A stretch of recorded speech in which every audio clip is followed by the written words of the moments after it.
Assalamualaikum warahmatullahi wabarakatuh. Perkenalkan, nama saya Fatrian Fabian dari kelas manajemen 23A, NPM 23411086. Di sini saya akan menjelaskan materi tentang batas-batas ilmu ekonomi mikro. Langsung saja kita ke materinya. Yang pertama, informasi asimetris. Perbedaan akses terhadap pengetahuan yang relevan disebut dengan kesimetrisan informasi. Yang kedua, contoh. Pegawai lebih mengetahui daripada pemberi kerja perilah berapa banyak yang ia berikan dalam pekerjaannya. Penjual mobil bekas lebih mengetahui kondisi mobil yang ia jual daripada pembeli. Contoh kedua, pertama merupakan contoh tindakan tersembunyi, sedangkan yang kedua adalah contoh ciri tersembunyi. Masih di informasi asimetris, yang pertama ada aksi tersembunyi. Aksi tersembunyi memiliki pelaku utama, agen, dan bahaya moral. Masalah bahaya moral yang muncul adalah adanya kemungkinan pegawai yang tidak terawasi dengan baik untuk melalaikan pekerjaannya. Pemberi kerja dapat mengatasi masalah ini dengan berbagai cara sebagai berikut: pengawasan yang lebih, balik upah yang lebih tinggi. Yang ketiga, penundaan kompensasi. Yang kedua, karakteristik tersembunyi. Pemilihan yang tidak menguntungkan. Pemilihan yang tidak menguntungkan dalam kurung adverse selection adalah kecenderungan menggabungkan atribut yang tidak terlihat untuk menjadikan yang tidak diinginkan dari sudut pandang pihak yang kurang mempunyai informasi. Yang ketiga, pemberian sinyal untuk menyampaikan informasi pribadi. Pemberian sinyal dalam kurung signaling adalah tindakan yang dilakukan oleh pihak yang memiliki informasi untuk menyampaikan informasi pribadi kepada pihak yang tidak memiliki informasi. Yang keempat, penyaringan atau pemindahan untuk mendorong pengungkapan informasi penyaringan dalam kurung screening, yaitu tindakan yang dilakukan oleh pihak yang tidak memiliki informasi agar pihak yang memiliki informasi mengungkapkan informasi yang dimilikinya. Yang kelima, informasi asimetris dan kebijakan publik. Meskipun di beberapa kasus informasi asimetris dapat memerlukan tindakan pemerintah, ada 3 fakta yang merumitkan isu ini. Yang pertama, pasar swasta terkadang dapat mengatasi sendiri informasi asimetris melalui gabungan pemberian, sinyal, dan penyaringan. Yang kedua, pemerintah jarang memiliki lebih banyak informasi daripada pihak-pihak swasta. Yang ketiga, pemerintah sendiri merupakan lembaga yang tidak sempurna.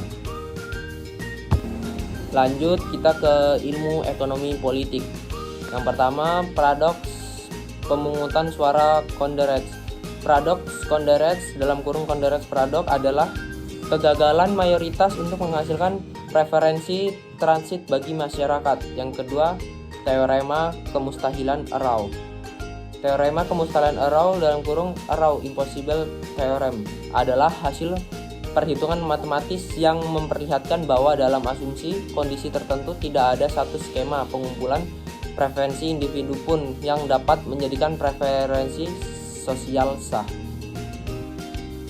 Masih di ilmu ekonomi politik, kita lanjut yang ketiga. Yang ketiga ada pemilihan median adalah raja. Teorema memilih median dalam kurung median Potter Theorem, yaitu hasil perhitungan matematis yang memperlihatkan bahwa jika memilih sebuah titik pada sebuah garis dan masing-masing dari mereka menginginkan titik yang paling mendekati pilihan mereka, suara mayoritas akan memilih titik yang paling banyak dipilih oleh pemilih median. Yang keempat, politis juga manusia. Ketika memikirkan tentang kebijakan ekonomi, perlu diingat bahwa kebijakan tersebut tidak dibuat oleh raja yang bijak, tetapi oleh orang yang biasa yang memiliki hasrat manusiawi.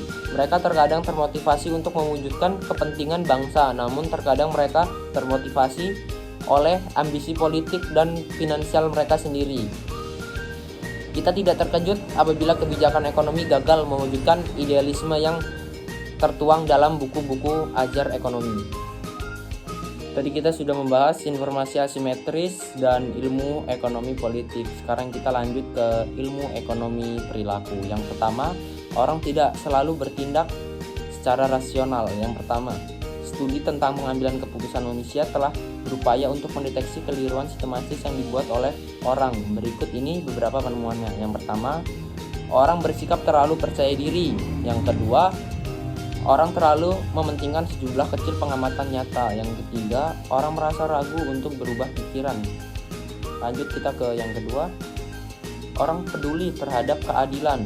Pertama, sebagian ekonom berpendapat bahwa persepsi keadilan upah yang dibayarkan oleh perusahaan kepada pegawainya juga harus dimasukkan ke dalam pembahasannya. Yang kedua, apabila sebuah perusahaan mengalami tahun yang menguntungkan, pegawai dapat berharap menerima pembagian keuntungan yang adil, bahkan jika keseimbangan standar tidak mengharuskannya. Terus yang ketiga, perusahaan tentu lebih memilih untuk membayar pegawainya lebih dari upah keseimbangan daripada jika mereka menghukum perusahaan dengan penurunan kinerja, pemogokan, atau bahkan perusakan. Lanjut kita yang ketiga. Yang ketiga ada orang tidak senantiasa konsisten sepanjang waktu.